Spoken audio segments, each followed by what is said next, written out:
a ver el manejo de heridas crónicas. Este es el índice que se va a seguir, ¿no? Un breve repaso de lo comentado anteriormente. La cicatrización, como bien ya sabemos y ya tenemos claro, esto debe progresar a un ritmo sostenido y mesurable, ¿no? Eh, una herida crónica puede definirse como la falta de reducción del área de superficie de la herida, ya sea en un 15% semanalmente o en un 50% mensualmente.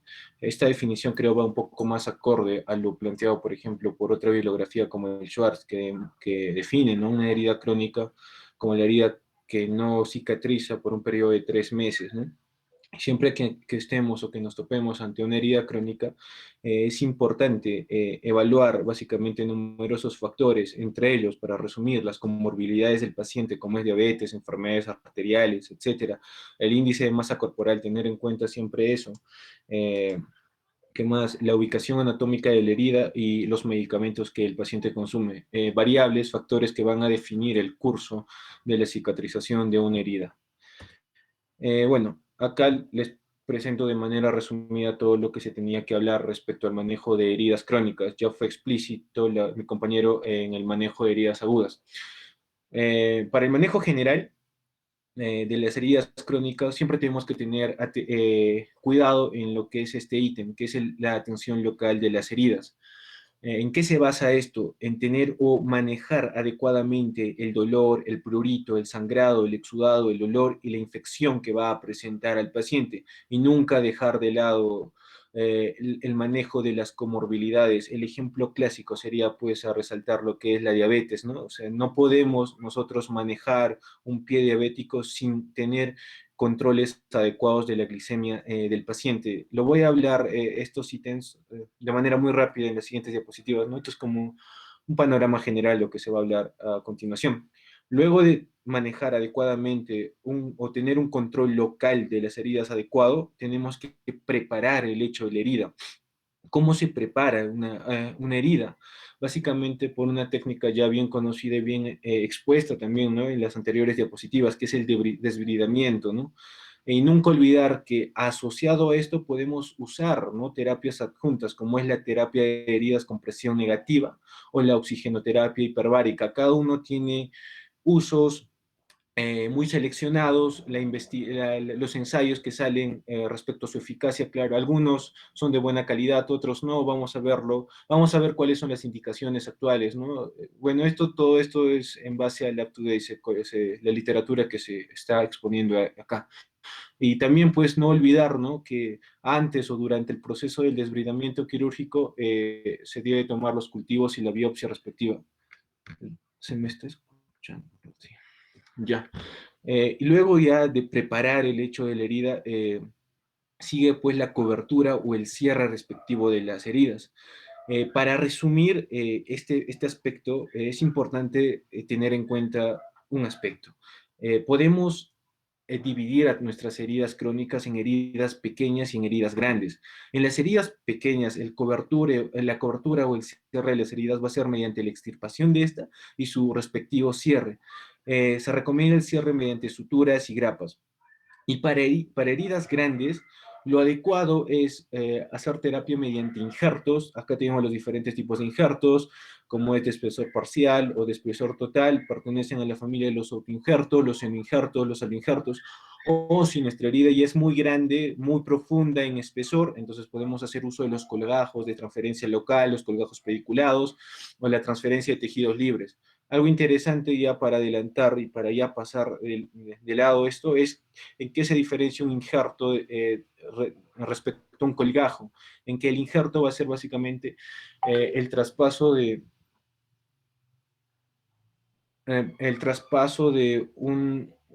por ejemplo, de un pedazo de piel a otro, pero sin la preservación del suministro de sangre. O sea que la conservación de este tejido eh, va a depender, perdón, de lo que es el tejido a donde nosotros vamos a realizar el injerto, ¿no? La vascularización, perdón, mientras que en un colgajo siempre se va a mantener la vascularización del tejido a insertar en el otro lecho, ¿no? O sea, siempre va a tener este pedículo que va a mantener su suministro continuo de sangre. Y acá ya vamos a ser un poco más explícito de todo lo comentado aquí, ¿no? Respecto a la atención local de las heridas, como ya mencioné, ¿no? Es reducir el dolor, el escozor, la infección, el sangrado. También puede incluir aquí también el debridamiento, ¿no? Para eliminar restos necróticos. Respecto al dolor, un enfoque que se propone es manejar el dolor en estos pacientes según la escalera, ¿no? Del dolor planteada por la OMS en el 80, ¿no? Donde se puede empezar con lo que es fármacos no opioides como es el paracetamol, la aspirina o otros AINES, más lo que es fármacos adyuvantes, ¿no? Y subiendo así, ya entrando a lo que es el uso de opioides, como es la codeína, el tramadol, y subiendo en hay escalas como es la morfina y fentanilo, ¿no?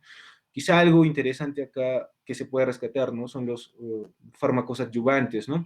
O los famosos coanalgésicos. ¿Qué es un coanalgésico? No es cualquier fármaco con un uso clínico distinto del dolor, pero que se recomienda como analgésico en circunstancias seleccionadas, ¿no? Acá tienen una gran familia de coanalgésicos.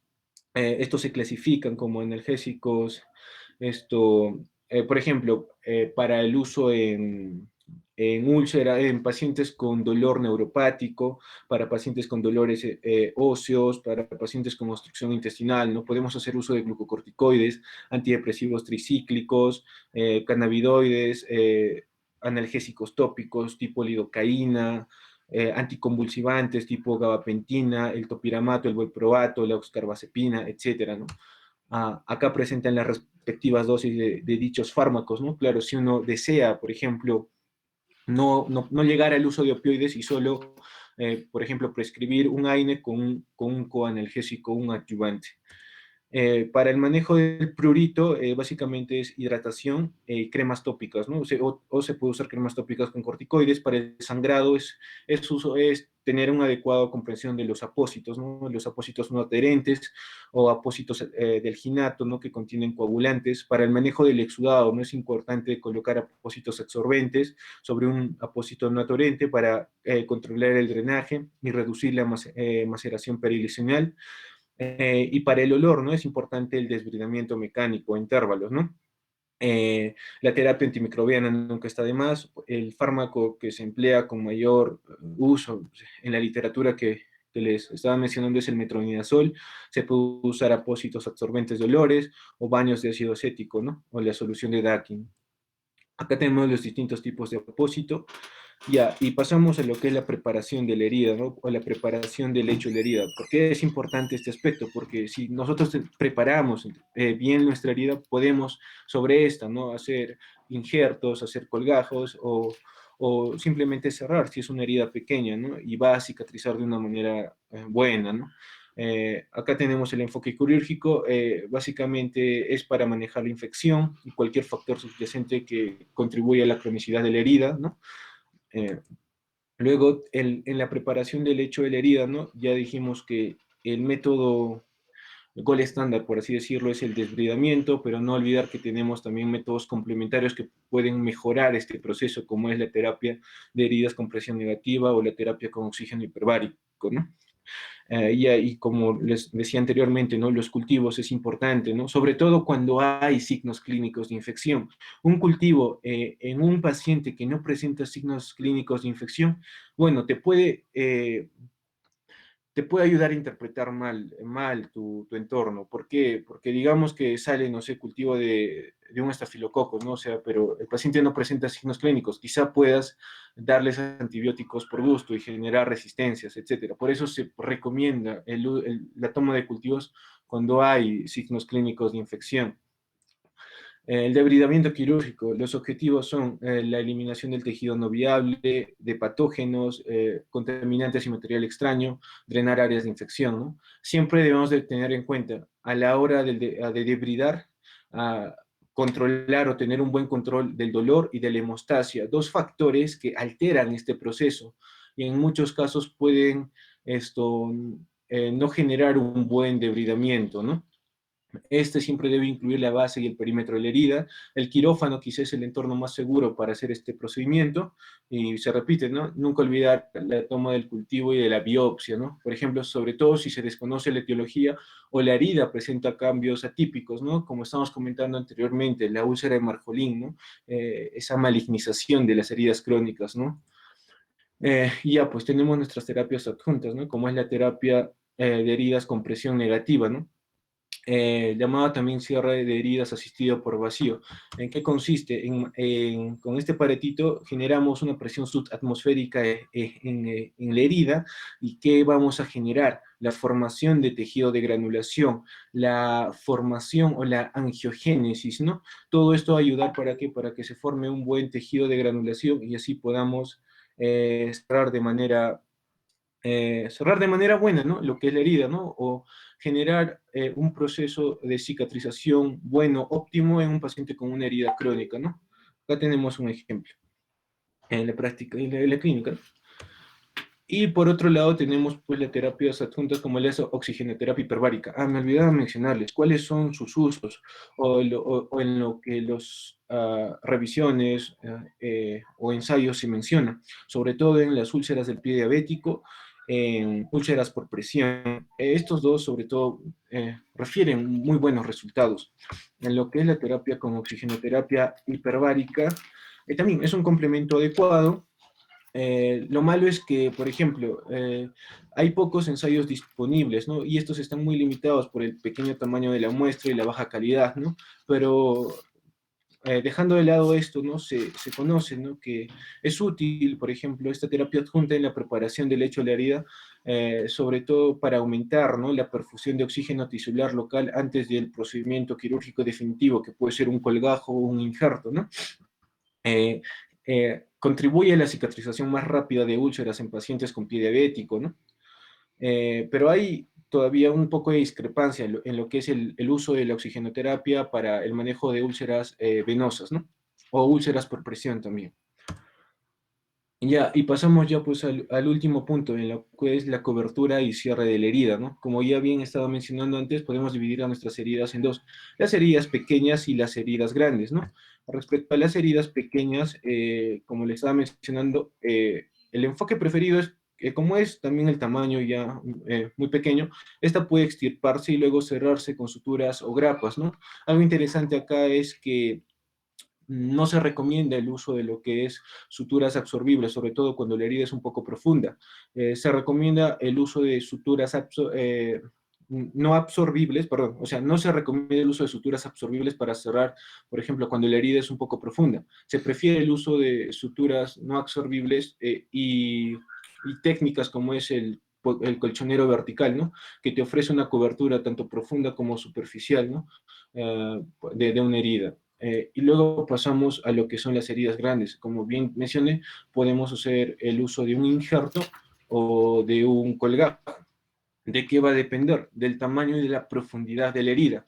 Cuando la herida es muy profunda y llega a tendones o músculo, hueso, se prefiere el uso de colgajo. Y como les estaba mencionando antes, la gran diferencia entre un injerto y un colgajo básicamente es que el colgajo se tiene que preservar el suministro de sangre siempre, mientras que en un injerto la preservación del injerto va a depender del hecho de la herida al cual se va a colocar el injerto, ¿no? Tenemos acá tipos de injertos como es el injerto, los autoinjertos, dentro de ellos tenemos el injerto de espesor parcial, de espesor total, los senoinjertos que son derivados de animales y los aloinjertos que son derivados de donantes muertos.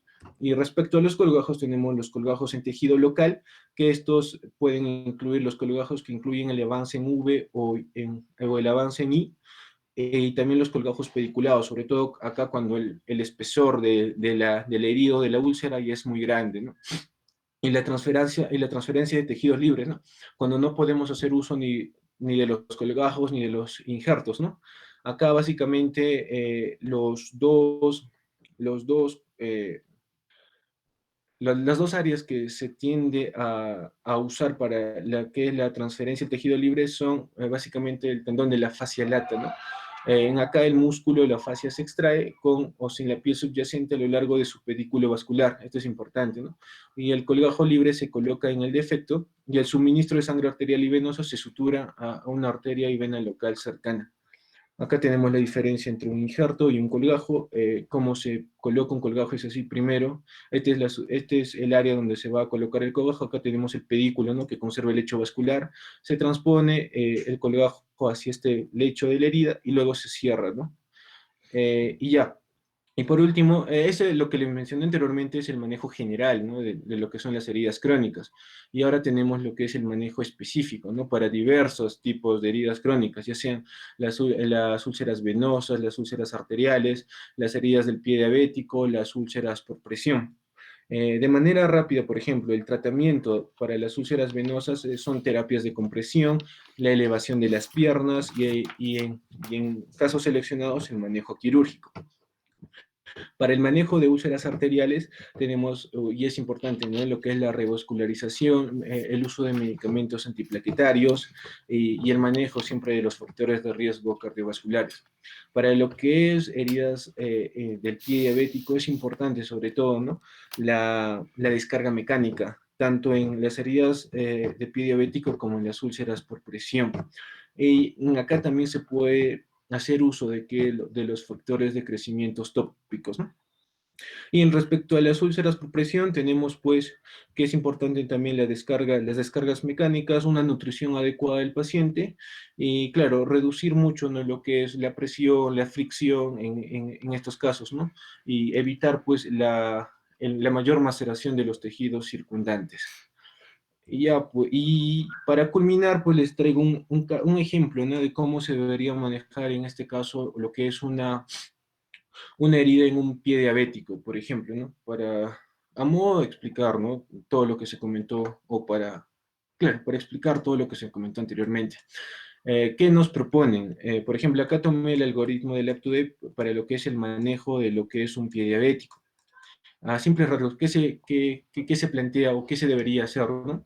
Si nos encontramos ante un paciente con un pie diabético, lo que se debería hacer es primero clasificarlo según el score, el SVS, WIFI, ¿no? Que tenemos acá, ¿no? Básicamente para valorar qué, para valorar la apariencia, la infección o la isquemia que presenta la herida, ¿no? Y si observamos que nuestro paciente con herida de pie diabético tiene signos de isquemia, lo más adecuado o lo que se recomienda que se debería hacer es hacerle lo que es el índice tobillo-brazo y medir la presión de los dedos del pie. Luego de hacer esto, nos debemos preguntar si el paciente presenta signos de infección severa, si el paciente presenta signos de isquemia severa o pérdida de tejido, o si el paciente, o si la úlcera del paciente tiene una extensión hacia los tendones o hacia el espacio plantar profundo. Signos de infección severa se refiere básicamente a cuando el paciente presenta fiebre, presenta escalofríos, inestabilidad hemodinámica o un drenaje purulento de la herida del paciente, ¿no? Y signos de isquemia severa básicamente se refiere pues a frialdad distal, ausencia de pulsos o por medios radiológicos, ¿no? Como es la presencia de gas, osteomielitis, etc., ¿no?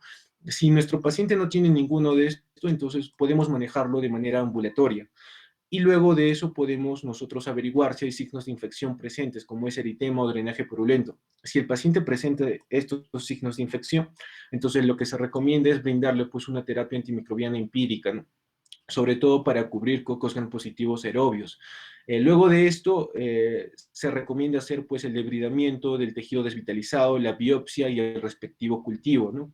Que estábamos hablando en las diapos anteriores. Luego se recomienda hacer un cuidado local de la herida, ya haya comprendido, ¿no? A qué se refiere este ítem. Y luego la descarga mecánica, ¿no? Que siempre es adecuada en estos pacientes. Y luego se debe valorar básicamente lo que es el estado arterial del paciente, ¿no? Por medio de imágenes no invasivas, ¿no? O también un signo indirecto de la valoración del estado arterial de la extremidad del paciente es el escaso sangrado que nosotros podemos encontrar cuando debridemos quirúrgicamente, ¿no? La herida. Entonces, obteniendo esto, podemos dividir al paciente en dos grupos. Los pacientes que presentan o los pacientes que no presentan o presentan una leve enfermedad arterial respecto a los pacientes que presentan una enfermedad arterial moderada severa. En este grupo de pacientes, lo que se recomienda básicamente es, ¿no?, reevaluar básicamente el cumplimiento, ¿no?, de la terapia apropiada que estamos manteniendo acá y luego ver pues, si la herida cura o si la herida no cura. Si la herida cura, bueno, estamos ante una úlcera en remisión y se recomienda la reevaluación en 2 a 3 meses, ¿no? Mientras que si la herida no cura, deberíamos replantearnos, ¿no?, si todavía hay signos persistentes de isquemia, infección o una deformidad del pie, ¿no?, que es común también en estos pacientes como la artropatía de Charcot o el dedo en martillo, ¿no?, que contribuye a la cronificación de la herida. Mientras que en el otro grupo de paciente, entonces, si el paciente presenta pues una enfermedad vascular, ¿no?, de moderada a severa, lo que se recomienda es evaluar si el paciente es candidato a terapia de revascularización. Si el paciente es un pobre candidato, es añoso, etcétera, entonces, ¿qué se le hace? Cuidados paliativos, ¿no? Cuidado local de la herida, descompresión mecánica y factores de crecimiento tópicos. Mientras que si el paciente es candidato a terapia de revascularización, se puede optar por una revascularización quirúrgica o endovascular. Y ahora pasemos a este grupo de pacientes, ¿no? Los que sí presentan signos de infección severa, signos de isquemia severa o signos de que la úlcera se ha extendido, por ejemplo, al tendón o al espacio plantar profundo. Estos pacientes obviamente se tienen que tratar en el hospital, se tiene que dar terapia antimicrobiana empírica urgente, no olvidar siempre antes sacar su respectivo cultivo, ¿no? Eh, También se debe depridar en estos pasos de manera urgente, la biopsia, el cultivo, y básicamente hay casos seleccionados donde los pacientes, ni bien entran a emergencia, estos deberían entrar a una cirugía de emergencia, ¿no? Sobre todo pacientes con signos de infección grave, alteración muy hemodinámica, signos de sepsis, SIRS, o un estado clínico del paciente ya muy grave, ¿no? Luego de eso, se tiene que, igual que acá, se tiene que obtener, pues, básicamente evidencia de si hay signos o no de compromiso arterial mediante estudios ya sean invasivos o no invasivos, y de ahí se clasifican los pacientes, ¿no? Los pacientes que tienen una enfermedad arterial moderada severa de los pacientes que tienen o que no presentan una enfermedad arterial o presentan una enfermedad arterial leve. Respecto a los pacientes que presentan una enfermedad arterial moderada severa, entonces ya vimos pues el algoritmo aquí. Vemos si son candidatos o no a revascularización. Y los pacientes que no presentan enfermedad arterial, entonces, ¿qué se hace con estos pacientes? Se corrige otros defectos, como son las deformidades del pie, ¿no? Y luego ya pues se hace el respectivo seguimiento para ver si hay una adecuada cicatrización de la herida, ¿no? Y tenemos en ahí pues si la herida cicatriza o no cicatriza, y volvemos a este punto, ¿no? Si la herida cicatriza, entonces queremos decir que hemos hecho un buen tratamiento, entonces la úlcera está en remisión, y lo adecuado pues sería citarlo al paciente en 2 a 3 meses. Mientras que si la herida no cicatriza, tendríamos que replantearnos otra vez, ¿no? Si hemos manejado adecuadamente la isquemia, los signos de infección o alguna deformidad, ¿no?, que contribuya a la cronificación de la herida, ¿no? Y ya, pues, y acá hay múltiples casos, ¿no? Por ejemplo, acá hay un paciente de 30 años que se presentó a clínica, ¿no? Por una herida en el tobillo, ¿no? Que la exploración física denotó accesos, ¿no?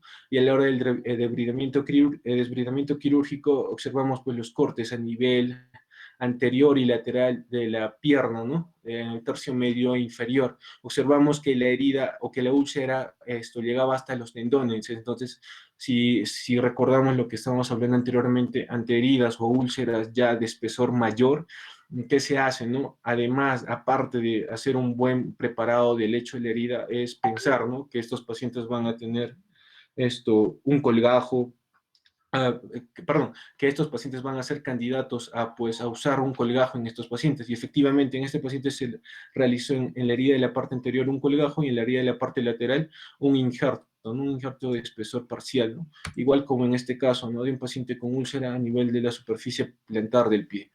Y bueno, eso sería todo, doctor. Gracias.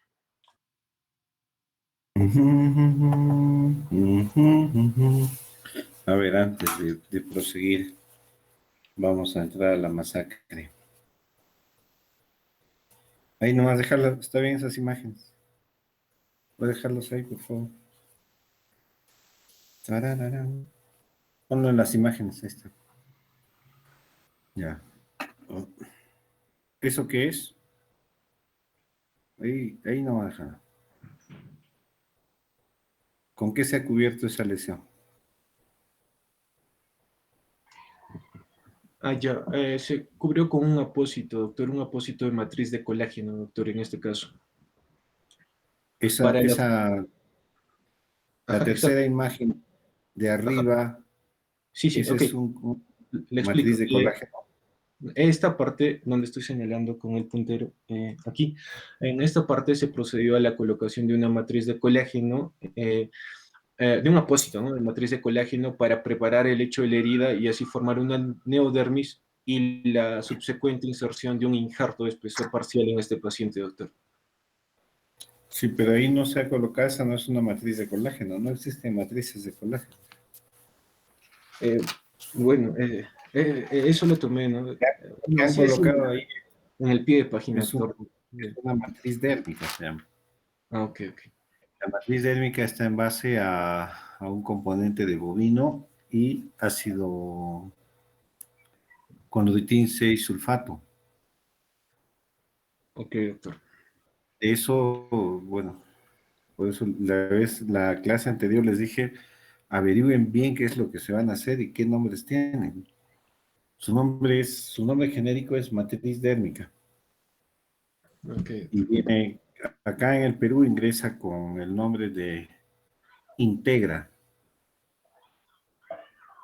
Es un material que se coloca evidentemente sobre las heridas cuando no va, cuando me imagino que en esta fotografía de la primera de la mano izquierda arriba debe tener una exposición ósea, alguna estructura que justifique colocar la matriz.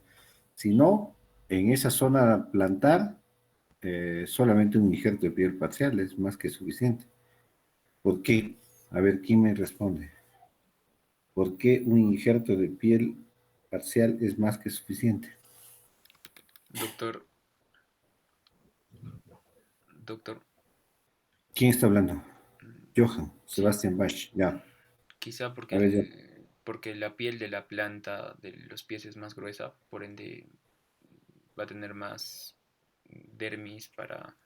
O sea, no es necesario sustituir con una matriz porque ya va a tener un lecho viable. A ver, ¿quién opina otra cosa?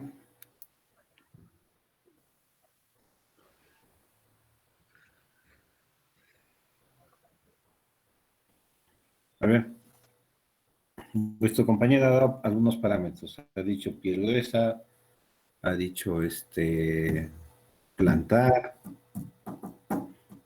Más bien, si Doctor, es que, sí, ¿quién habla? Gonzalo. eh, Dime, Gonzalo.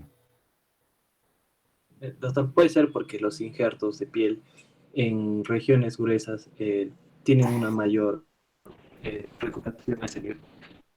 ¿Una mayor qué?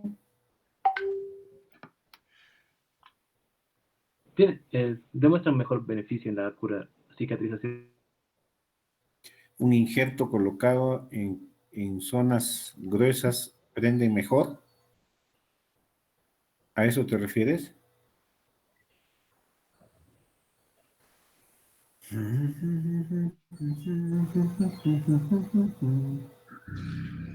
A ver, bueno, ya lo que sucede, primero vamos a ir para no perder tiempo. Primero que si tenemos una piel que es gruesa, entonces sí justifica hacer algo que tengamos que cubrir, porque es una piel gruesa. Nos va a quedar un gran defecto, una hendidura, algo más profundo, etcétera, etcétera, etcétera. Y nos justificaría poner un colgajo, poner una matriz, poner eso. Pero ese no es el principio acá en este caso, el principio sería, si es que estamos teniendo ahí una exposición que estoy viendo en la parte central, exactamente en la línea donde está el signo del cursor, bajen directamente hasta el puntito, hasta donde hay dos puntitos de sangre. Exacto, exacto, exacto. Sigue, sigue, sigue, sigue. Ese es ¿qué estructura anatómica es?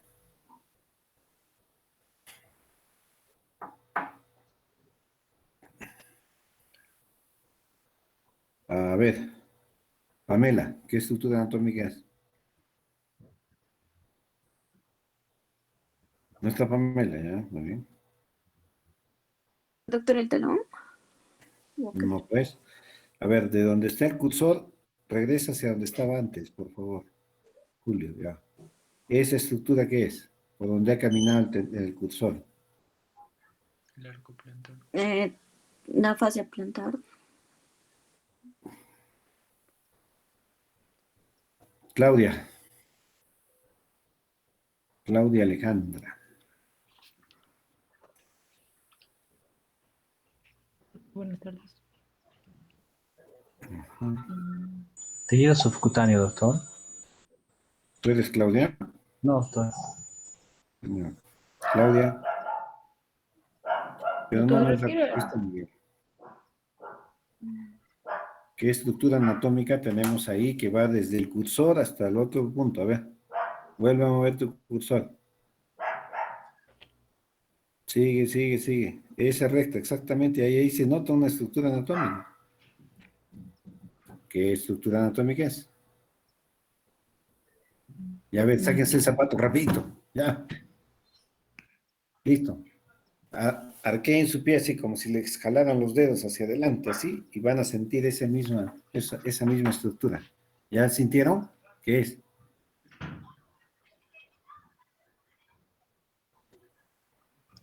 Aponerosis plantar. No. María Alejandra, no. El arco plantar, doctor. Es una amiga. No. El arco plantar es lo que estás viendo en la fotografía de abajo a la derecha. La fascia plantar, doctor. La fascia plantar central. A ver, ya. Y me están hablando de la fascia plantar.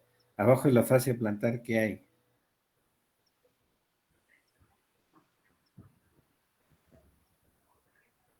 Porque en esa herida no hay fascia. Si ven, no hay fascia.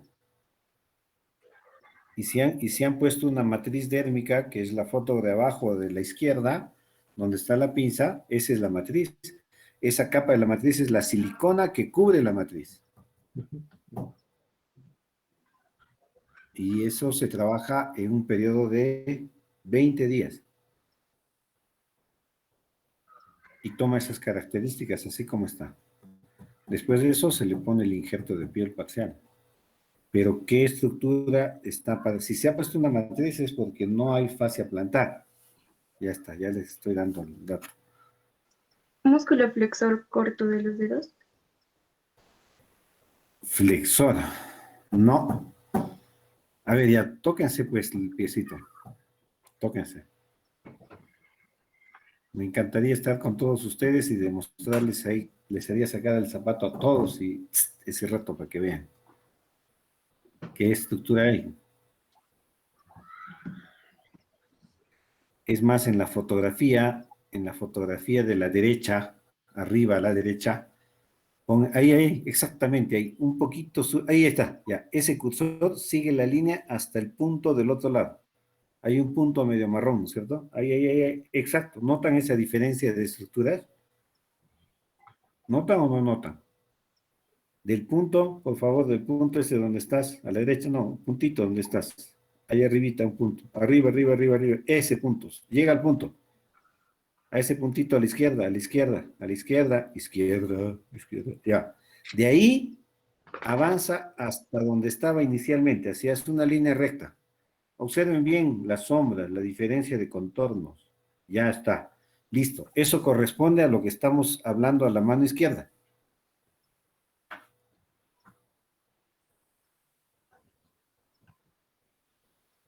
¿Qué estructura anatómica es esa? Se van a aplazar todos, los voy a aplazar. En Y los serio, músculos verticales, doctor. Nada. La poneurosis Estás plantar, doctor. negatrompa. No, doctor.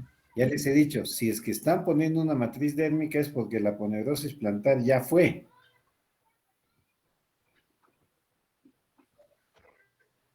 Y ahí debe haber un músculo que están conservando. Ay, ya ves, ya les di la respuesta. Qué cólera. ¿Qué estamos viendo? ¿Qué parte del pie estamos viendo?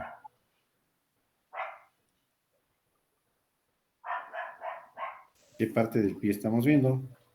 La planta. Lucía, la planta, ¿ya? ¿Y qué músculo hay ahí? Sería el músculo aductor del dedo gordo, doctor. Nada. Doctor, el músculo cuadrado plantar. El músculo plantar, pues, ese es el músculo que está protegiendo. Si nosotros ese músculo le ponemos piel encima, la piel se va a adherir al músculo y cuando el músculo tenga que trabajar nos va a ocasionar muchos problemas, mucho dolor.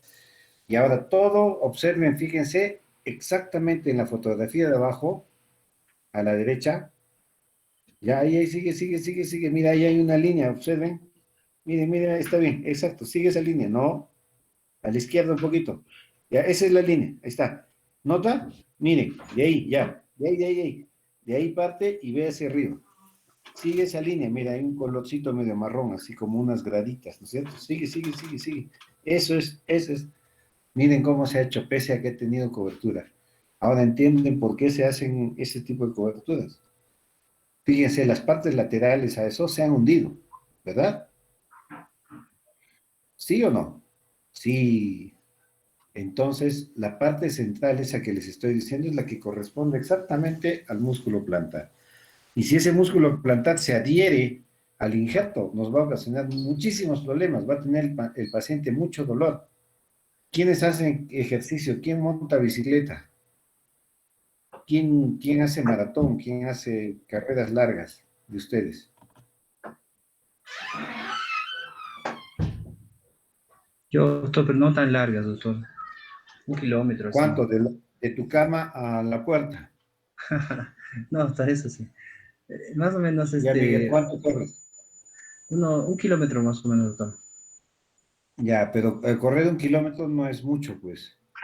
No es, pero aquellas personas que, por ejemplo, han montado bicicleta o han ido al spinning y han estado haciendo bicicleta con la punta de los pies, o sea, con la parte del tercio anterior del pie, no han sentido que les jala la zona central del pie, porque está trabajando el músculo plantar.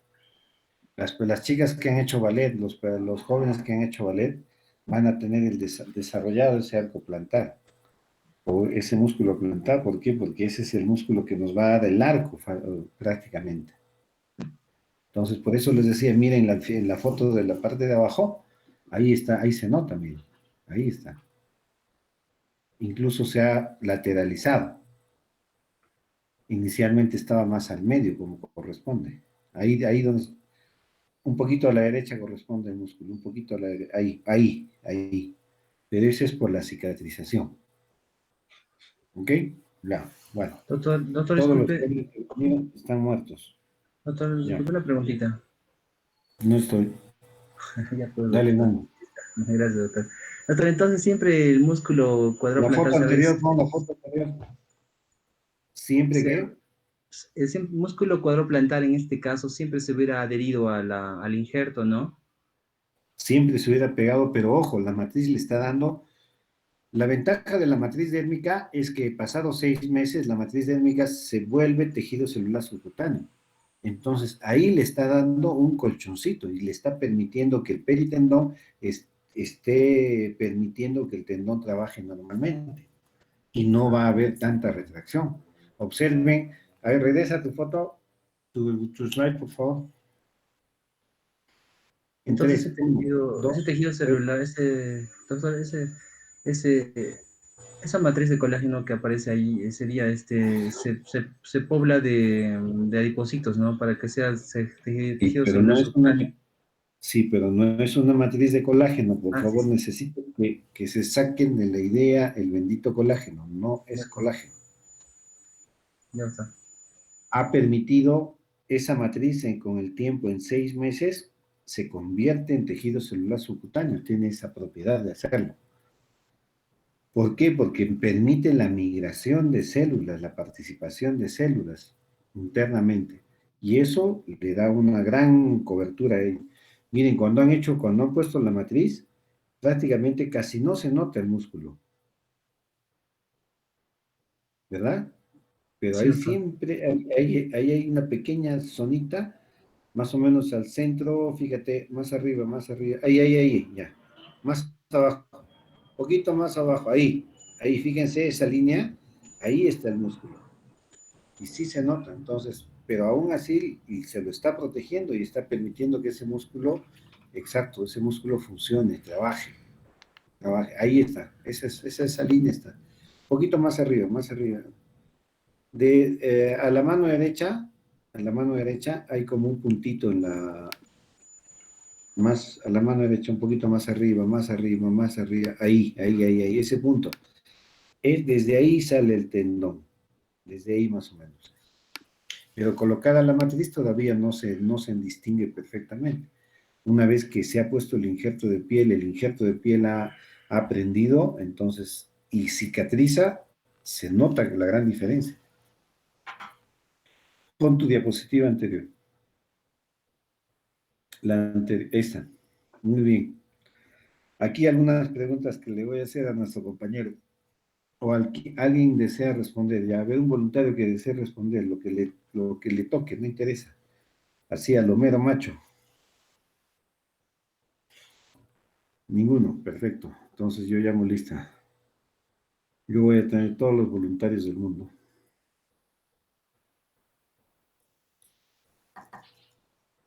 Ok. La lesión que estamos viendo acá parece como el transporte, como si hubiera sido el transporte de un colgajo sural. La incisión que está donde está tu cursor inicialmente a la derecha, ese es así como se hace la incisión para obtener el colgajo sural.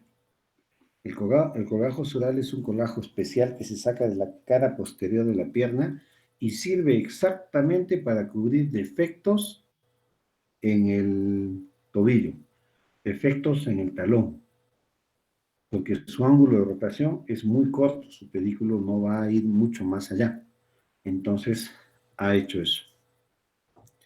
Y ahí ven el colgajo sural en la diapositiva, en la C y la D está el colgajo sural colocado. Así es. Pero la incisión que tienes ahí en la primera diapositiva, la A, es la incisión que se ha hecho para la toma del colgajo sural. Y, ojo, acá, a ver tu cursor, pon en la esquina izquierda de la herida de abajo. Ahí, alto. Jálalo un poquito a la derecha. Derecha, ya. Ahí donde están, no te muevas. Observen, no muevas el cursor, a la misma recta del cursor ven un punto negrito, medio marrón oscuro. Y ahí ven como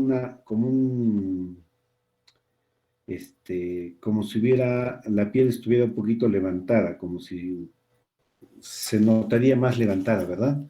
Ese es el músculo gemelo. Por ahí está el músculo gemelo.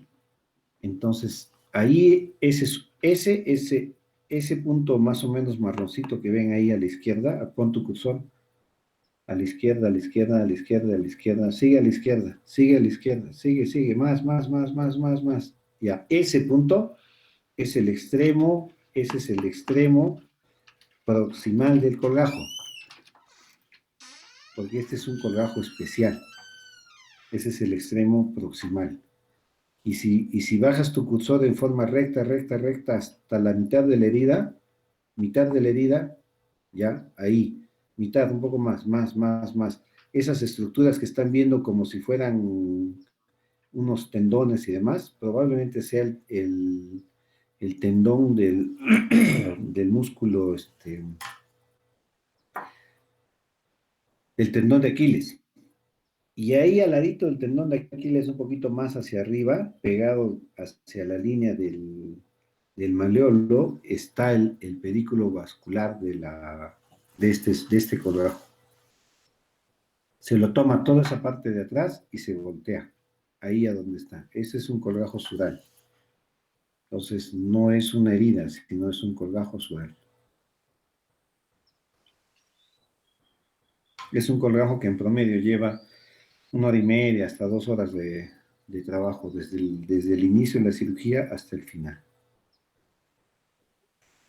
Ya, nadie se lanza al ruedo por una pregunta.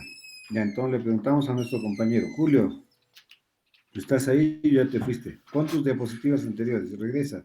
Ve regresando, ahí vamos a encontrar cosas bonitas. Regresa, regresa. No, ahí no, ese no. Ya, un poquito avanza. Una más. Ya. Bueno, como Julio no quiere poner la fotografía, entonces sin fotografía les voy a explicar. Ok, No, perdón, doctor, es que me dijo acá, no, ahí, ¿cuál? Ahí, aquí, acá. ¿dónde está? Eso. Ahí, perdón, doctor, no. Ya, no, ya estás muerto. Ah, Esas 4 heridas son heridas que a la fecha se las pueden trabajar simplemente con tratamientos tópicos. Probablemente la primera de la izquierda sea una úlcera crónica dolorosa por la zona donde está, y la segunda también, porque es una zona altamente dolorosa y generan unas úlceras que se llaman úlceras neurovasculotróficas.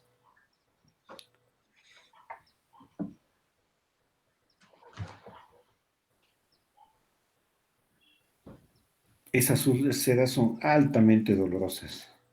Más todavía me imagino que es la segunda fotografía. Deben tener úlceras bien dolorosas, son pequeñas. La tercera fotografía es una úlcera plantar, ¿sí? Pero es pequeña. ¿Por qué no cierra? Si es pequeña. Porque hace mucha fibrosis en el contorno. Noten ahí, ahí no está tu mano, ahí nomás, ahí no lo muevas. Ahí encima de la manito, miren que hay 2 líneas, hay una linecita central encima del cursor. No, ya la baneaste.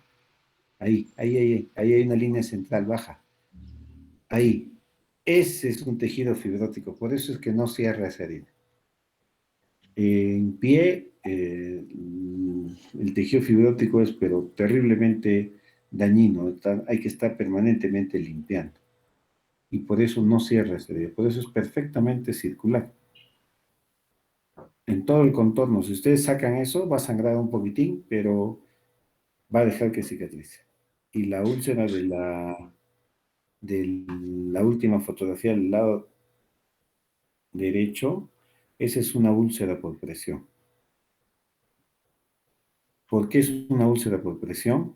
Y a esa úlcera por presión, si observan ustedes, pon tu cursor en el punto negro central hacia arriba, hacia arriba, hacia arriba. Ya, ahí está. Ahí no lo muevas. Ya.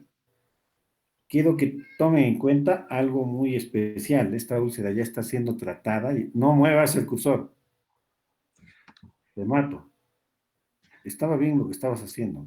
Ahí no se nota. no, sí, doctor, es que se desaparece la manito, doctor, cuando pasa un tiempo se desaparece la manito. Pero déjala y ¿Has visto? volverá a aparecer en el mismo sitio. No importa. Me interesa el cursor, no la mano. Quien Ya, va a desaparecer su mano eres tú. no. Ya, ok. Ahí miren, ustedes no se han dado cuenta, pero ahí hay algo especial. Esta herida ya está siendo tratada. ¿Por qué les digo? Miren, en el contorno del lado izquierdo no muevas nada. Nada. Perdón, doctor, disculpe. Por ahí. Te perdono, oh mortal. En el borde, observen el borde del lado izquierdo, ¿sí? Y más o menos a 1 centímetro, 1 centímetro, un poquito más, notan un borde, ¿sí? Que va hasta la parte de arriba y de ahí baja al centro de la úlcera y nace. Es como si hubiera un corazón. ¿Se han dado cuenta o no? A ver, dibuja el corazón ahí con el cursor. Ahí está. No, ya. Más arriba, más arriba, más arriba, más arriba. Ahí, ya. Dibuja esa línea exactamente. Sigue esa línea. Sigue. Más abajo, baja. No, pues. No. Baja. Todo a 1,5 centímetros del borde de la herida. Observan, notan ustedes que se nota ahí hay una diferencia. Hace como un corazón. Y fíjense, en la parte superior de la herida se junta el corazón ahí. Es la parte de arriba del corazón.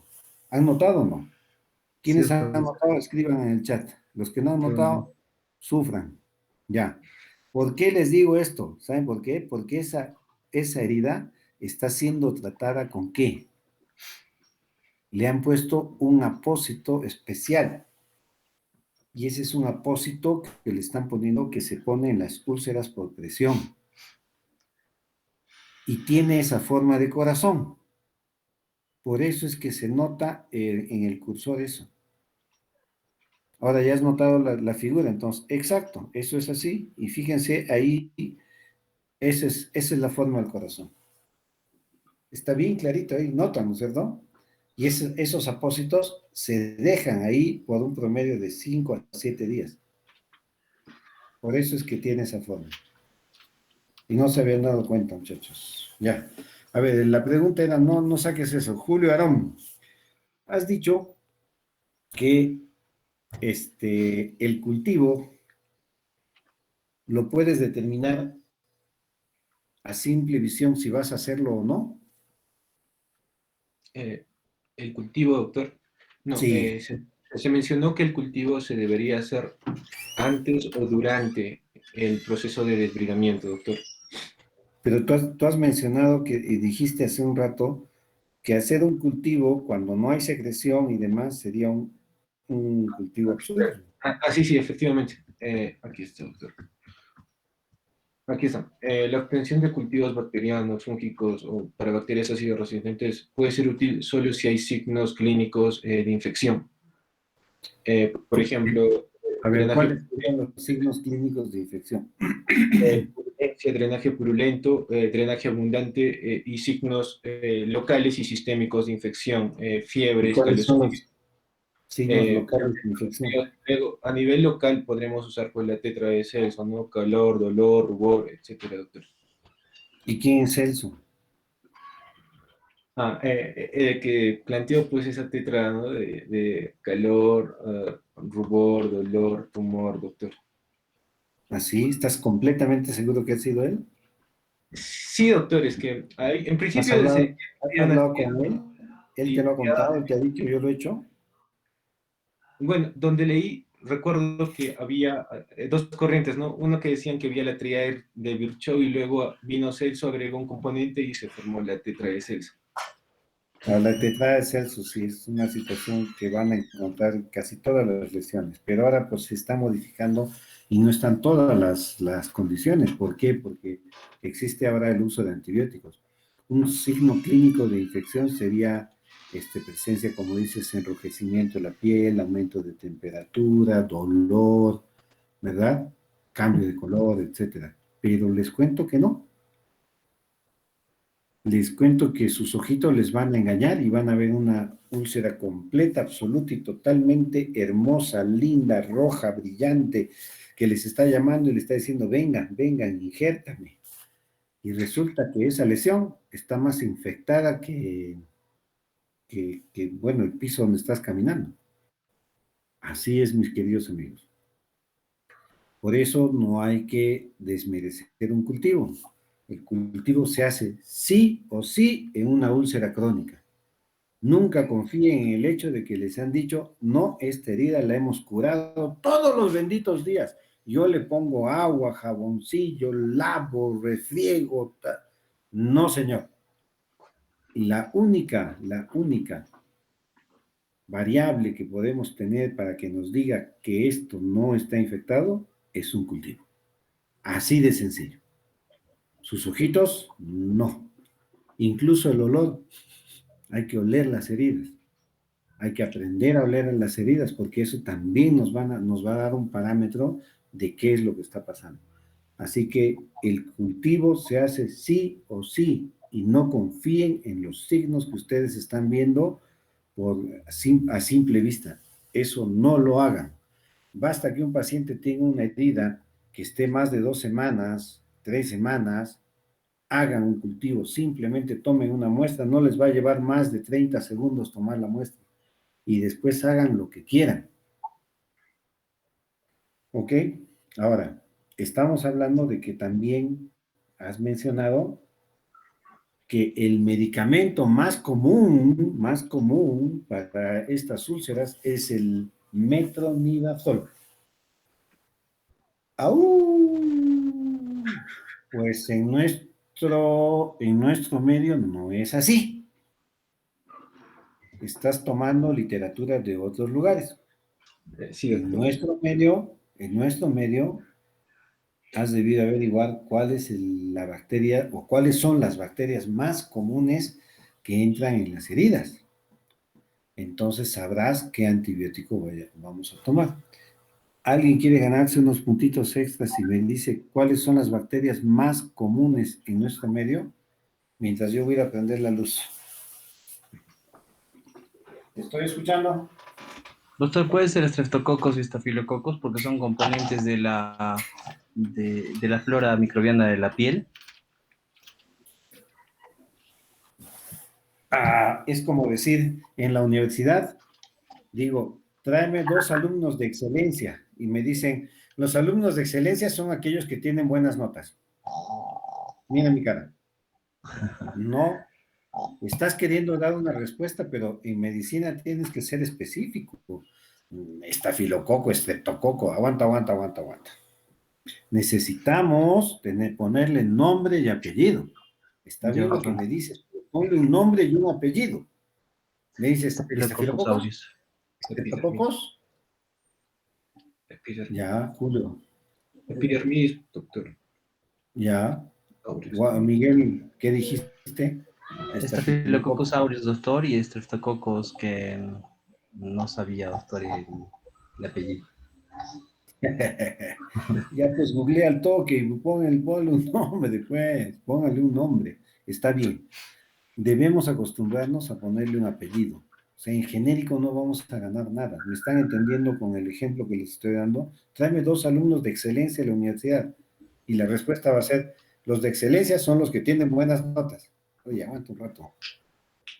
Dame no sé, quién Lucía es una compañera excelente, toda la vida se ha sacado excelentes notas, es una persona que participa, pero que hasta ahora no ha participado, ¿no es cierto? Entonces, eso es una excelencia. Y eso es lo que nosotros buscamos con las bacterias. Necesitamos ponerles un nombre y un apellido. ¿Por qué? Porque a ese nombre y a ese apellido le va a corresponder, ¿qué cosa? Un antibiótico adecuado. Entonces, mi querido Julio, nunca desmerezcas un cultivo. Ok, doctor. Sea una úlcera súper pequeñita, no lo desmerezcas, hazle el cultivo y puedes tener grandes novedades. Okay. Y aquello que estábamos diciendo que lo vamos a cerrar con un colgajo porque es una herida más de 10 centímetros, etcétera, con una buena limpieza, llegan a cerrarse. En el comercio tenemos una pomada que es extraordinaria para el cierre de las heridas crónicas, ojo, sin necesidad de poner injertos, sobre todo en aquellos pacientes que vamos a conversar ahorita, ¿ya? En aquellos pacientes que necesitan cerrar sin mucha intervención quirúrgica. Entonces, esta pomada se llama latrolamina, viene con el nombre de Biafine, ¿sí? Entonces, como Julio nos ha presentado el tema hoy día, para la siguiente clase nos va a traer todas las propiedades del Biafine, de la trolamina, qué es, cómo se utiliza, etcétera. Es 2 minutos nos va a hablar, es más que suficiente. ¿Ya? Pero con esto nosotros hemos conseguido hacer todas las úlceras que no eran quirúrgicas. Y ahora vamos a ese punto. Estábamos hablando y hemos escuchado a nuestro compañero que decía que todas las úlceras definitivamente van a ser cubiertas y que vamos a trabajar con las úlceras, sobre todo las diabéticas, ¿cierto? Son úlceras altamente complicadas, son úlceras que tienen mucha cronicidad, tienen grandes componentes de tipo atrófico, hipertrófico también, infección y bueno, más que todo bastante resistencia. Pero vamos acá, viene la siguiente pregunta que he anotado por acá. Dices que vas a usar una terapia a presión negativa. Perfecto. La explicación de la terapia a presión negativa ha estado muy bien. Esta presión negativa crea un microambiente en el lugar donde está, conserva la humedad en forma adecuada, ¿sí? y no permite que se acumulen líquidos. Por eso es que tiene esa canulita que va a una bomba de presión de aspiración negativa, exactamente, que tiene una presión desde 80 hasta 240. Normalmente las úlceras se trabajan en presiones de 120, 140, etcétera. Si es una úlcera pequeñita y que no tiene mucho exudado, podemos ponerle con una presión de 80, que es la mínima. Tengo que ir a buscar. Hasta si me salgo, voy a volver a entrar, por favor, ¿no? Ya quisieran que me salga y ya no regrese, ¿no es cierto? Pero no les voy a dar gusto. Voy a cambiar de sitio, no. Ay, Diosito. Si me salgo, vuelvo a entrar, por favor.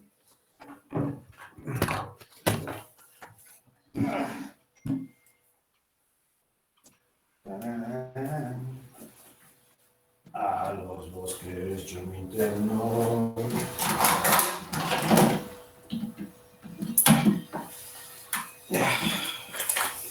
Creo que ya llegué. Sí, ya llegué. Ok.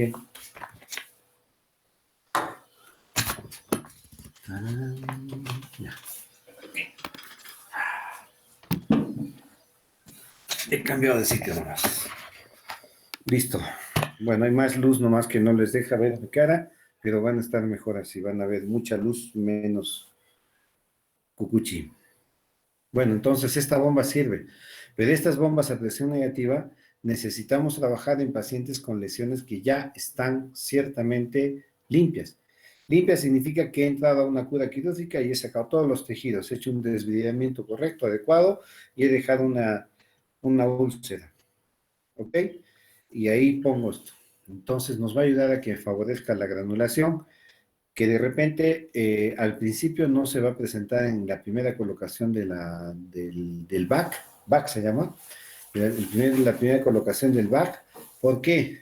Porque la primera colocación se hace entre 3 a 5 días de estar cerrado, o sea, desde el momento 1, desde el primer día hasta el 5.º día, más o menos, porque ese día va a haber sangrados de postquirúrgicos, secreciones, etc. El BAC que va a funcionar de mejor manera va a ser el segundo y en adelante. Generalmente una herida con BAC en 15 días, así está perfectamente granulada como para poder colocar un injerto de piel parcial. El BAC se hace con esa intención, no se hace con intención de colocar colgajos, se hace con la intención de colocar injertos. ¿Ok? Para colgajos no necesitas un BAC. Para colgajo llevas toda una estructura completa y la pones ahí, pero sí para injertos de piel. ¿Ya? Aguanta, acá está mi lapicero, espera. Y segundo, ahora ya sabemos de la presión negativa. Les voy a juntar algunas fotografías y un día nos vamos a pasar viendo solamente fotografías. Entonces vamos a ver ya. Acá hablábamos del metronidazol, que no es el correcto en nuestro medio. Es muy poco metronidazol que se utiliza porque las bacterias no son sensibles. Segundo, que el tratamiento, otra cosa que nos decía nuestro compañero, que el tratamiento quirúrgico lo hacemos después de un tratamiento médico, lo cual tampoco es correcto. Puedes hacer un tratamiento quirúrgico independientemente del tratamiento médico. Si observas que este paciente está con una lesión sucia, está con una herida contaminada, lo puedes llevar a sala. No necesitas tener un tratamiento previo. Lo llevas a sala, haces la limpieza y se puede instaurar inmediatamente el tratamiento médico. Ahora, generalmente llega el paciente a la emergencia, ¿verdad? O llega al consultorio. Y en el consultorio nosotros tenemos el desatino de agarrar, escribir una receta y darle el antibiótico.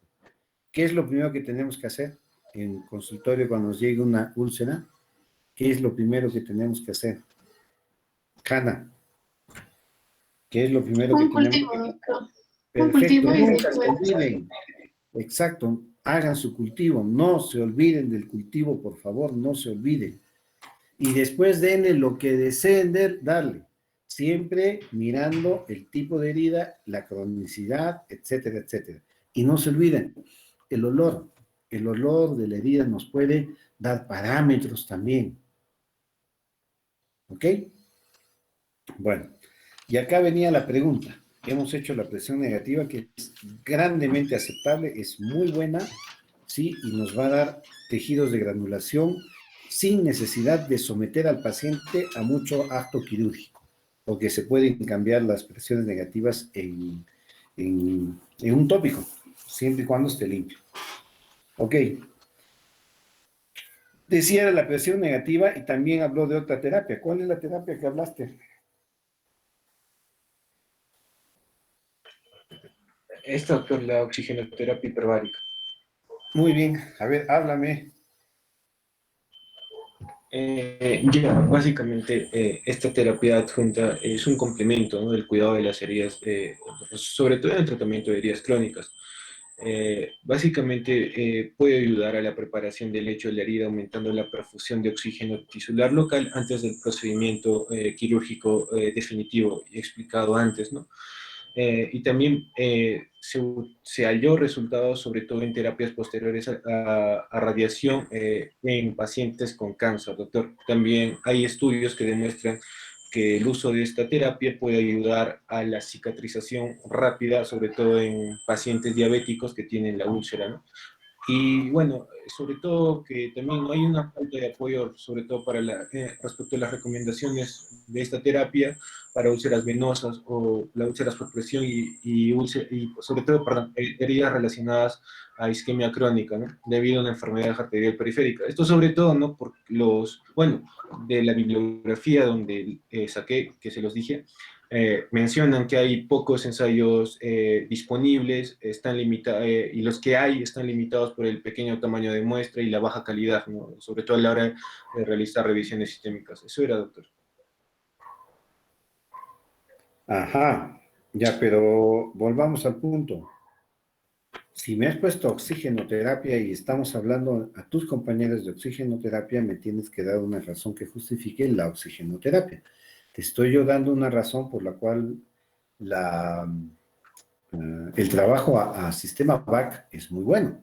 Ya te he dicho, se limpia la herida inicialmente, se pone el VAC y se permite que trabaje, porque también las láminas que tiene el VAC tienen plata. Y la plata está actuando como un antiséptico tópico y se va liberando en forma progresiva. Y tenemos placas de pequeña, mediana y gran absorción. Entonces, la terapia hiperbárica. Ya, doctor. Básicamente, si nos, por ejemplo, si vamos al mecanismo de acción propiamente dicho, es básicamente el aumento de la perfusión tisular de oxígeno que genera, pues, básicamente, si recordamos, ¿no?, las fases de cicatrización de una herida, este aumento de perfusión tisular, el desarrollo de angiogénesis y todo el proceso para generar y acelerar, sobre todo, ¿no?, los procesos de cicatrización, doctor. Ya, a ver, si estamos hablando de una oxigenoterapia hiperbárica, lamentablemente no es lo que nos estás explicando. Puede ser que alguna literatura esté sesgada, dirigida hacia ese tipo de terapia. Yo les pongo un caso simple, a ver. ¿Quiénes van a exponer quemados? ¿Dónde están? A ver, quemados. Tratamiento quemados. ¿Quién va a exponer tratamiento quemados? Ahorita le voy a poner su nota en este preciso instante.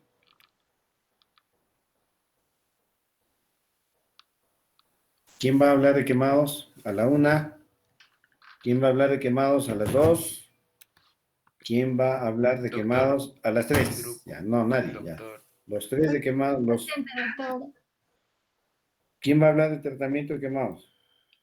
¿Los 3? Tratamiento tópico o quirúrgico. Todos los tratamientos.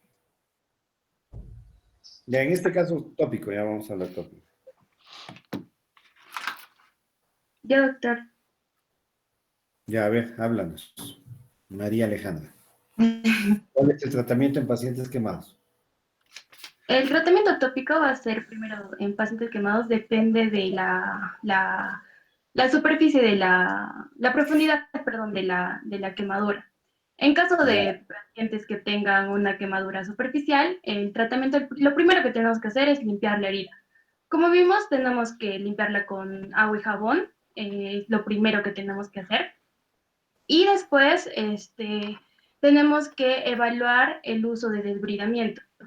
La limpieza y el desbridamiento se puede realizar de acuerdo a mecanismos suaves como son el cepillado, el raspado o cortes. También podemos utilizar enzimas proteolíticas para el desbridamiento que desbridan las heridas por quemaduras sin dañar el tejido normal. ¿Y Ahí también evalúa, cómo se doctor, llaman estos cosas? ¿Cómo se llaman? autolíticas. ¿Y con qué nombre tenemos en el Perú? Podría ser, por ejemplo, la sulfadiazina de plata, que va a generar un desbridamiento autolítico cuando se pone, porque va a tener dos propiedades, el desbridamiento y también el uso como antimicrobiano. Pero su efecto antimicrobiano es el que hace esto. Bueno, lo que quiero saber es que si has leído algo sobre oxigenoterapia hiperbárica. No, doctor, en Y en tratamiento. algún, sí, y en algún parámetro de los del tratamiento de quemados habla de oxigenoterapia hiperbárica. No, doctor, yo revisé Up to Date y también el libro Shan, que es de la biblioteca base, y no me habla de quimioterapia. Muy bien, a ese punto quería ir. Perfecto. Pero, a ver ya, ¿y por qué crees que no habla de eso?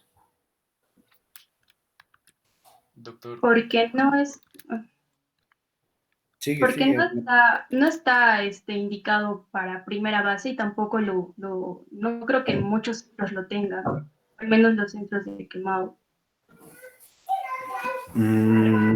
Ya, ¿quién iba a hablar? ¿Quién iba a opinar? Julio, creo. no, doctor, yo recuerdo haber, A ver, Jonathan, yo dale. recuerdo haber revisado un poco, o bueno, haber leído algo sobre oxigenoterapia en general en manejo de las heridas y mencionaba que no tenía ni, o sea, se podía utilizar como un medio de prevención para las infecciones, pero que no tenía no tenía una importancia significativa, o sea, no hacía un cambio significativo entre usar oxigenoterapia o no usarla. Exactamente. Así es, mis queridos jóvenes. Lamentablemente, lo que nosotros tenemos a la mano, lo único que es nuestro agua, jabón, nuestra parte quirúrgica y tenemos las pomadas que podemos aplicar. Pero la oxigenoterapia hiperbárica, no. ¿Y por qué me he tomado la libertad de decirles a nuestros compañeros de quemados que nos digan si existe en algún parámetro de las quemaduras oxigenoterapia? Porque imagínense un quemado, es como un gran herido, ¿verdad? ¿Sí? Entonces, si la oxigenoterapia hiperbárica es buena para los tejidos, ¿por qué a los quemados no los llevamos a cámaras hiperbáricas? La respuesta la han dado ustedes y la ha dado nuestro compañero, porque evidentemente se ha comprobado que no tiene ningún efecto beneficioso más que, no sé, de repente prevención, pero en tratamiento, mejoría, absolutamente ninguno. ¿Ok? Así que nuestras terapias adjuntas acá de oxigenoterapia hiperbárica en pacientes con diabetes, en pacientes con úlceras crónicas, etcétera, particularmente no la recomiendo. ¿Ok? No la recomiendo. ¿Por qué?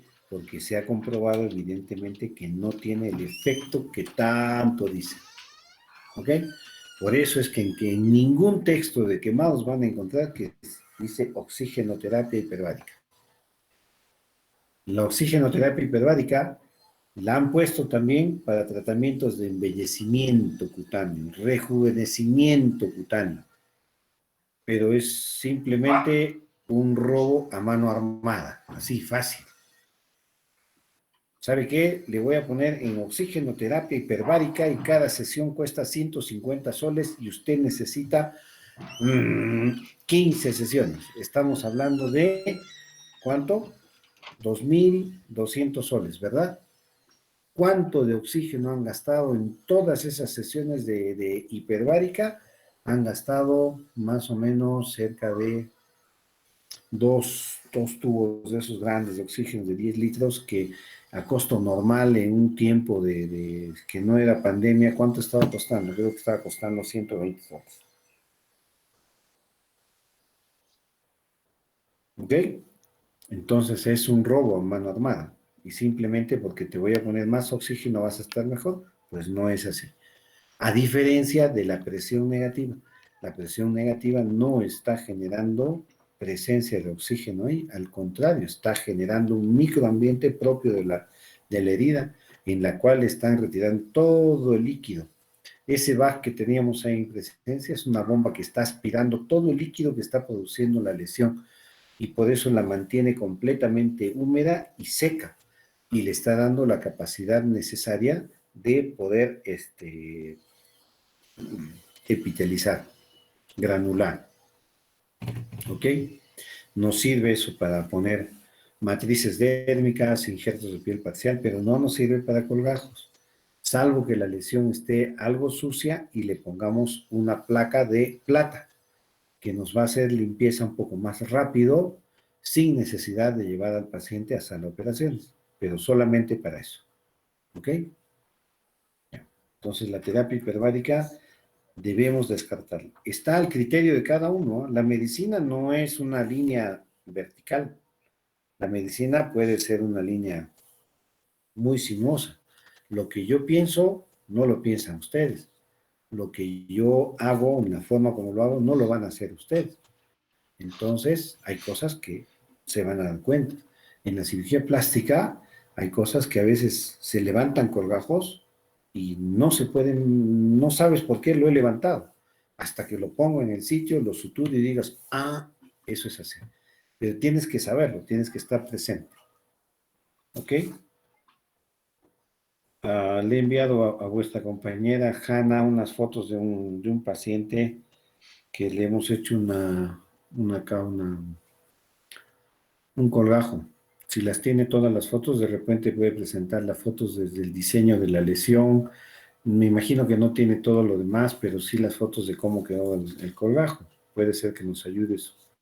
Y puede presentarlo. Entonces, es así. Medicina es muy grande, es muy amplia y la hiperbárica en este tipo de úlceras, no, yo no la aconsejo. Particularmente no lo hago.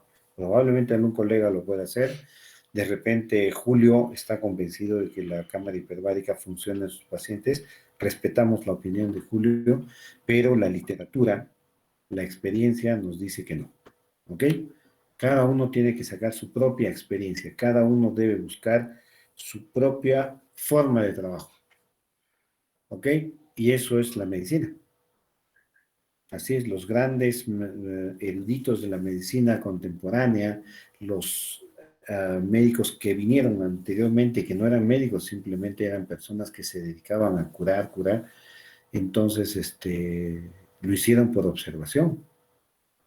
Cuando hemos hablado en general de la cirugía plástica, en general de las heridas, hemos hablado que las heridas siempre han existido y no existían antibióticos hasta alguien que lo descubrió, ¿verdad? Y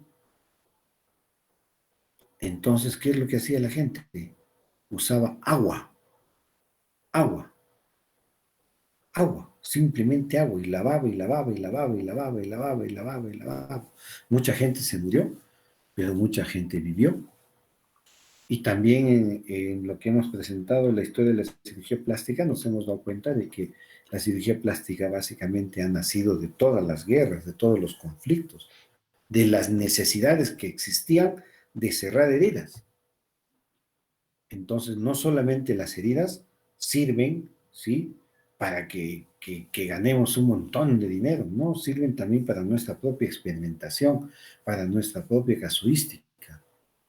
Si no sabemos manejar una herida, es mejor decirle, no lo sé, y bueno, o indicarle al paciente, les aseguro que si les dicen a todos sus pacientes, lave esa herida con agua y jabón, le va a ir mucho mejor. No piensen que poner una solución antiséptica le va a hacer bien, que poner una cosa le va a hacer mucho mejor, que compré la pomada chinchun black, blan, blu, blu, blu, y esa es la plus ultrasónica. No, señora, agua y jabón. Aunque no lo crean. Aunque no lo crean. Zoraida han preparado el tema de antisépticos. No. Sí, doctor. Mi grupo, doctor. Todo mi grupo se hemos preparado. ¿Y están listos para darlo? No. Sí, doctor, si usted... pero falta 15 minutos, doctor. Qué bueno, o sea, nos condicionas. Ya, pero no importa. No, doctor, normal. Usted dígame, doctor. Te voy a hacer nada más una pregunta, Zoraida. No, doctor, ya está bien. ¿Cómo? Sí, doctor. Dígame, doctor. Sí, está bien. Ya, a ver, para nuestros compañeros que hablaron de úlceras, hablaron de dos tipos de úlceras. ¿Cuál es la úlcera de Marjolin? Marjolin.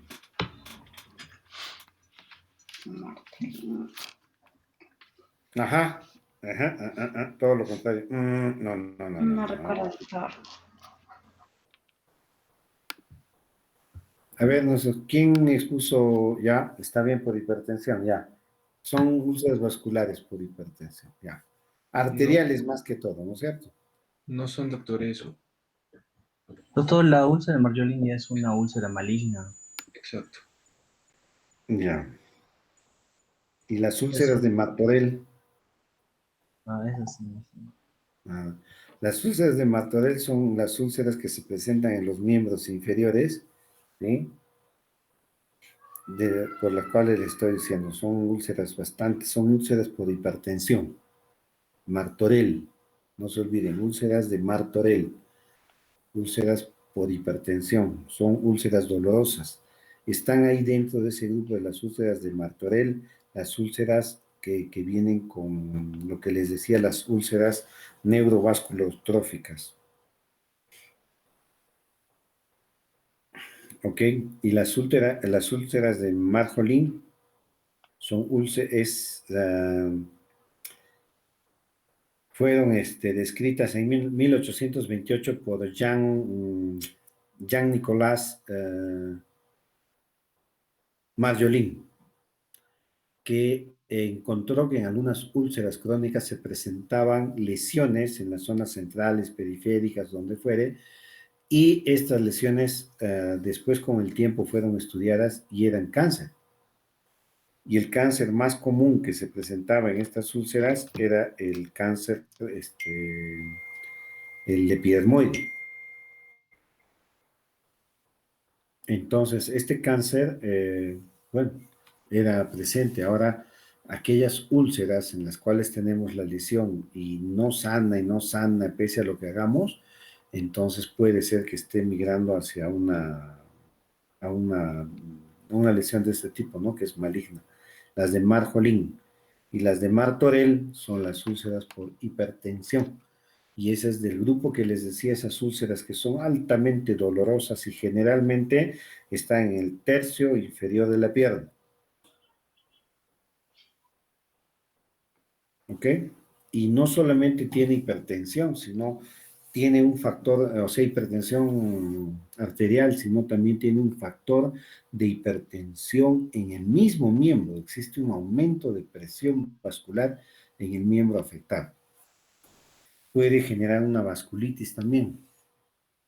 Entonces es un poquito complicado. No se olviden, eso les voy a preguntar en el examen. Diferencia de úlcera de Marjolin y úlcera de Martorell. Úlcera de Martorell es úlcera de hipertensión y úlcera de Marjolin es úlcera o una degeneración a cáncer. ¿Ok? Es un cáncer. Ahora se han encontrado últimamente que también hay vasos celulares ahí mismo, ¿no? Muy poco melanoma maligno, porque el melanoma maligno va directamente a esto, pero sí úlcera, vaso celular y epidermoide. Muy bien. Entonces, como no desean presentar el grupo de Zoraida, todo ese grupo está aplazado. Doctor, disculpe, sí podemos presentar, ya lo estamos presentando, doctor. Mi No, ya compañero. no, yo ya les estoy despresentando porque son las 4:50. La siguiente vamos a hablar Doctor. de quemaduras y eso, no se preocupen. Ah, ya, Prepárense. gracias, doctor. Pero Gracias.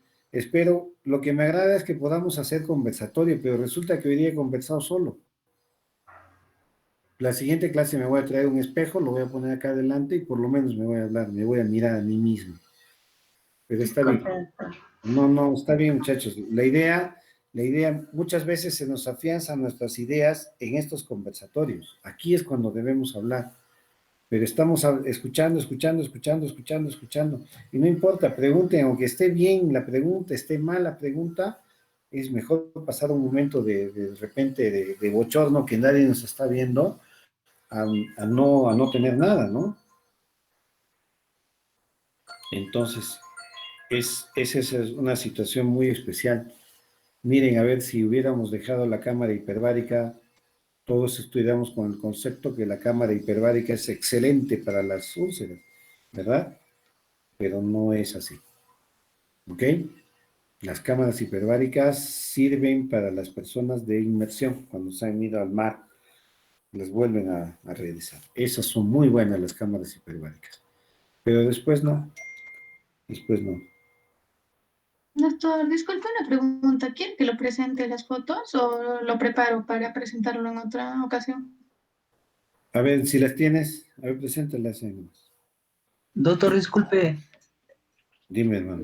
faltaba aclarar sobre los antibióticos que tenemos que usar en lo que es cicatrización. Y mi compañero dijo metronidazol, pero Sí. podría ser cefalosporinas, doctor, de tercera generación, porque su espectro abarca gran positivos, ¿no? Ahí estaría el Streptococcus Diógenes y el Staphylococcus aureus. Y si Podría te ser un digo, recurso.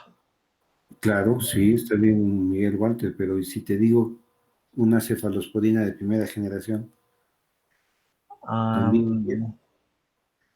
También podría ser, doctor, pero no sería tan seguro, porque el espectro de la tercera generación es un poquito más amplio en gran positivo y gran negativos, sobre todo va más a gran negativos también.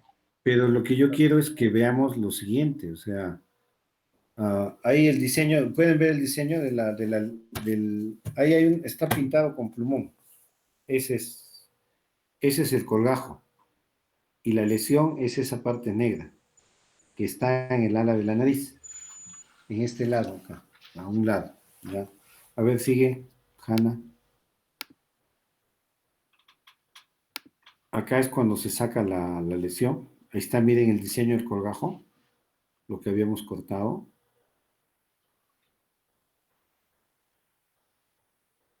A ver, sigue.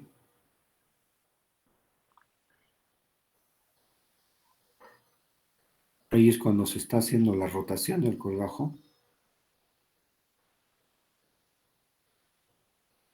Bueno, sigue, ¿tienes más?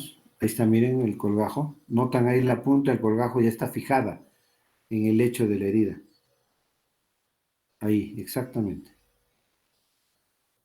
¿Ya?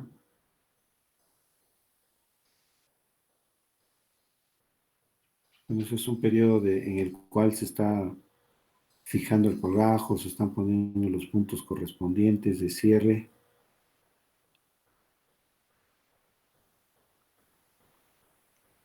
Ok, y ahí está cerrado el colgajo.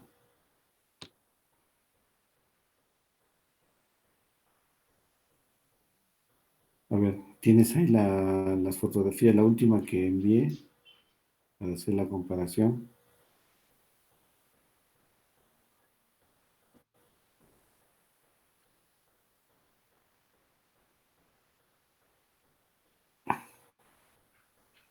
Miren, si no vieran esas partes que están ligeramente oscuras y demás, ni cuenta se darían de que se hizo un colgajo ahí. Y por los puntos tampoco.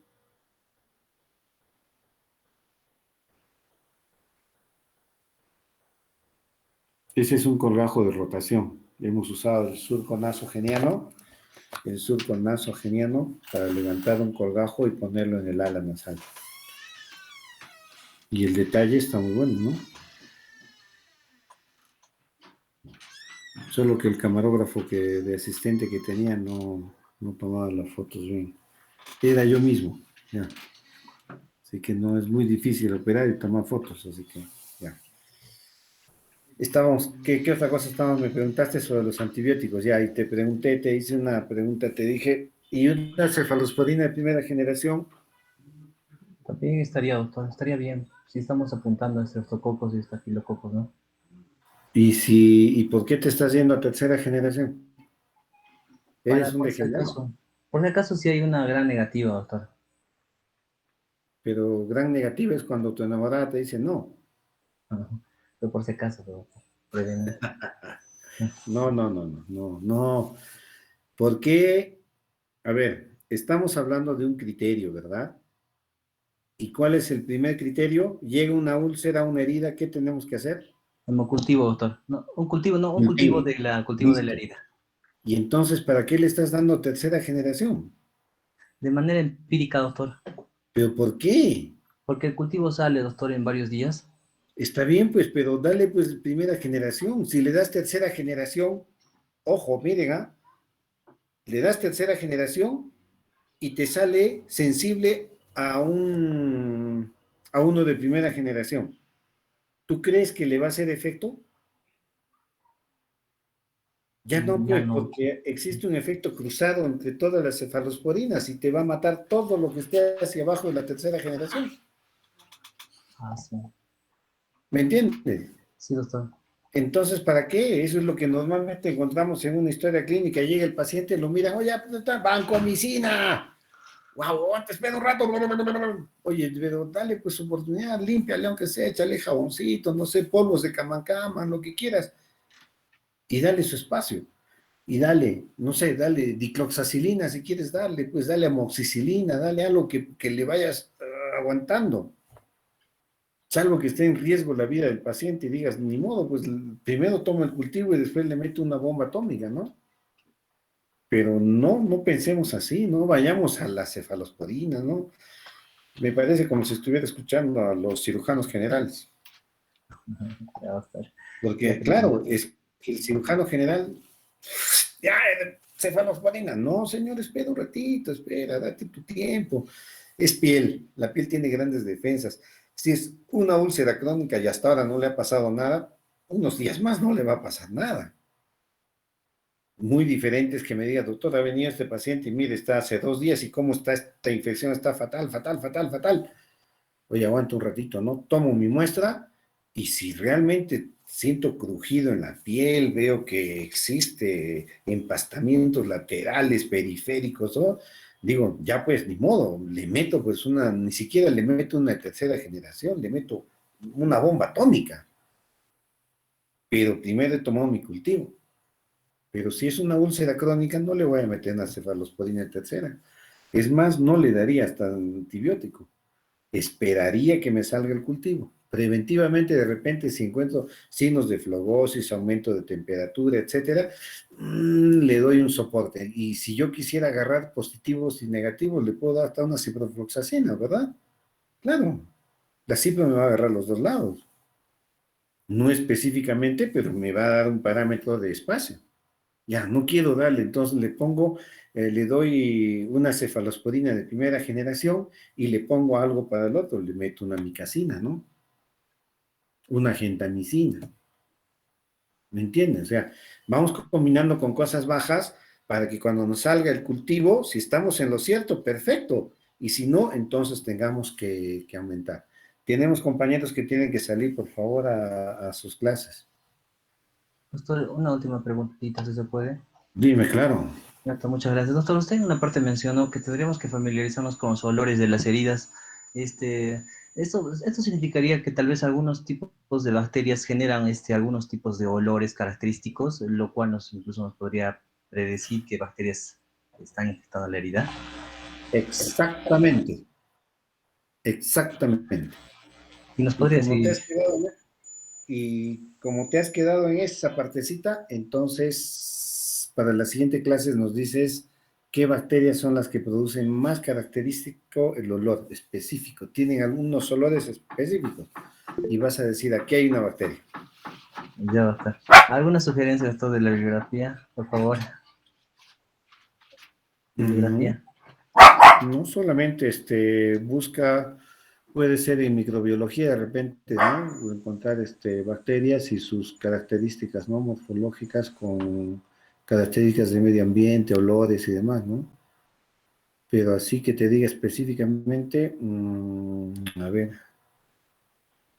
no hay pues una literatura específica, eso está distribuido en todos los textos. Cuando dices, cuando sientas un olor a tal cosa, es probable que tengas una pseudomona. Si encuentras un olor a medio dulcete, probablemente sea tal cosa. Sí, si encuentras un olor a tal, más o menos, ¿no? No son muchos olores, ¿ah? No sufras tanto. Ya, doctor, muchas gracias. Ahí está, ya está, lo vas a encontrar con bacterias y olor que emiten, así más o menos. Así. ¿Bacterias y olor aquí, doctor? Ajá, bacterias y olor que emiten Ah, ya, doctor, o que gracias. generan, sí, más o menos ahí. La siguiente clase hacemos antisépticos que necesitamos hacer, por favor, es extremadamente importante antisépticos, ¿ya? Listo, muchachos. ¿Tienen alguna pregunta más? Si no la han tenido, por favor, la hacen llegar a Zoraida a través del WhatsApp y ella me lo va a hacer llegar. Lo que deseen sobre el mismo tema. Y si desean conversar del mismo tema en otro momento, me avisan también para tener un conversatorio más amplio, pero me gustaría que este tema ya haya llegado a todos los compañeros, las diapositivas. Una vez que terminamos el tema, envían todas las diapositivas a los compañeros para que puedan leerlas, revisarlas, hacer la siguiente clase, comentar, hablar. No interesa que nos quedemos en temas, ¿ah? Los temas teóricos se pueden avanzar y mucho más rápido, pero los conversatorios, miren, lo bueno que estamos sacando los conversatorios, ¿no es cierto? Son muy buenos, así que piénsenlo, muchachos. Gracias, ¿Ok? doctor. Ya, muchachos, el último que se queda conmigo, se queda